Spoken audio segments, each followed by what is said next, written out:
Next, I would like to call upon Dr. Manikamma. Welcome to explain your research, ma'am.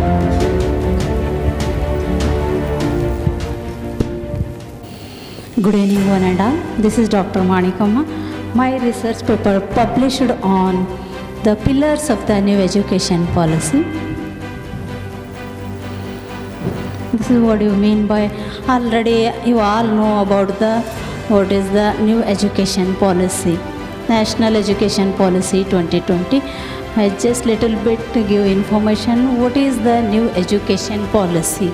This is a new education policy. They are trying to revise and update our country education, which may be including the rules and governance, by also making the all levels of education should be comprehensive, versatile and multidisciplinary. And why we are adopting the new education policy means it believes that the goal of the education is produce good people who are capable to the critical thinking and action.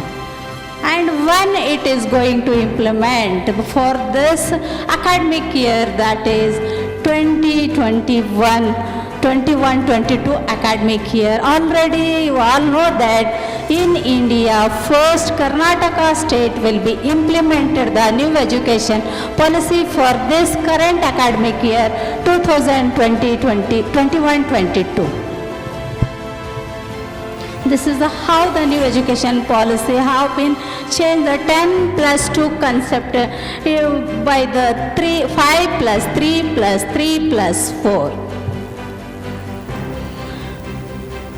This is also comes under the National Education Policy 2020. Also have the facility to the multi-entry, multi-exit, means in the current situation what we are teaching our student, that is only they are going to take the after completing their third year education, finally they got the certificate. But now the education made so much flexible like that when the students are completing their first year degree, they will get the first year certificate, and then after when he is completing the second year degree, then he will able to receive the diploma certificate. Then after third year, when he is completing third year, he is able to get the degree, 3-year degree. If he is continuing his study, then he is able to got the honor degree with the honor certificate. What do you mean by multi-exit? Means when he is getting bored with the study, or otherwise any students are due to some economic reason, if he is a dropout, then he will continue his education with the next year. This is my article. Main objective of my article is to review the importance of the pillars of the new education policy. Research methodology, I have mentioned only the utilizing secondary data sources. I have published this data on the basis of the collected review literature which are published by the other authors on the related to the pillars of the new education policy. Here I have mentioned only 3 literature review which is given by the Prakash Javadekar, HRD minister, who spoke in the event of the Hyderabad, where he has given the 5 pillars of the education policy, that is accessibility, equality, efficiency, affordability and transparency. These are the 5 pillars which are given by the Prakash Javadekar. Then after I have mentioned the Anjani Chand research, where he has also mentioned the Prakash Javadekar 5 pillars of the new education policy. And then after I have mentioned the Pokhriyal. According to the Pokhriyal, he has mentioned the 3 principles of the new education policy. Those are the equality, quality and accessibility. And I have mentioned the 4 pillars of the new education policy in my paper. Those are the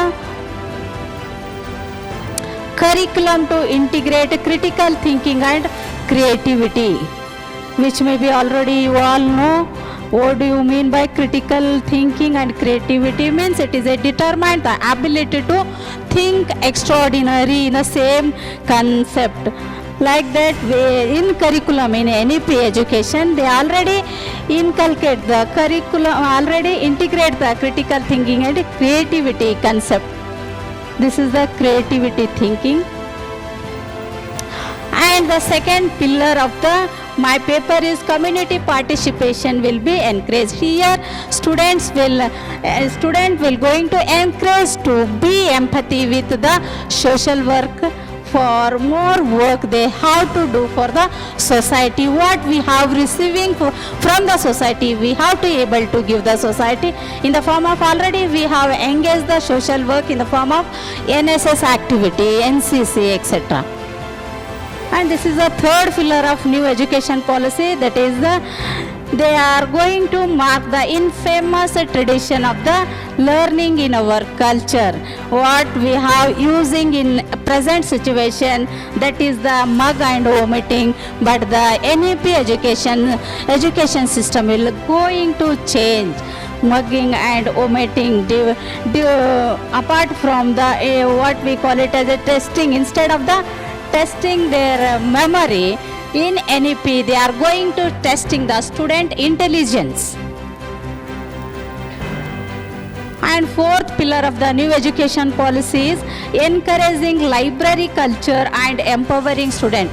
Means here students are able to get the more knowledge beyond their prescribed test by promoting and encouraging the library system in their curriculum. This is the discussion what I have already explained in 4 pillars. I have mentioned all the review of literature result in discussion form. I am not going to explain once again. This is the conclusion. Overall, who are going to take the admission in new education policy, they all are the lucky fellows. I thought that they all are the lucky fellows. ನಮ್ಮಲ್ಲಿ ಕನ್ನಡದಲ್ಲೇ ನಾವೇನು ಹೇಳ್ತೀವಿ, ಎಲ್ಲ ಇಂದಿನ ಒಂದು ದಿನಗಳಲ್ಲಿ ವಿದ್ಯಾರ್ಥಿಗಳು ಯಾರ್ಯಾರು ಇವತ್ತಿನ ಒಂದು NEP ಎಜುಕೇಷನ್ನಲ್ಲಿ ಶಿಕ್ಷಣವನ್ನು ಪಡಿತಾ ಇದ್ದಾರೋ ಅವರೆಲ್ಲ ಒಂದು ಅದೃಷ್ಟಶಾಲಿಗಳು ಅಂತಕ್ಕಂಥ ಒಂದು ವಾಕ್ಯವನ್ನು ನಾವು ಬಳಸಲಾಗ್ತಾ ಇದೆ. ಹೀಗಾಗಿ ನಮ್ಮ ಒಂದು ಇಂದಿನ ಶಿಕ್ಷಣ NEP ಶಿಕ್ಷಣ ಏನಿದೆಯೋ ಮಕ್ಕಳ ಒಂದು ಓವರಾಲ್ ಅಂದ್ರೇನು ಸರ್ವತೋಮುಖ ಬೆಳವಣಿಗೆಗೆ ಪೂರಕವಾಗಿರ್ತಕ್ಕಂಥ ಮತ್ತು ತಾಂತ್ರಿಕ ಶಿಕ್ಷಣಕ್ಕೆ they will going to promote the technology more in the NEP education. ಹೀಗಾಗಿ for giving me this opportunity, I would like to extend my thanks to one and all who are giving me opportunity. Once again, I thanks to one and all.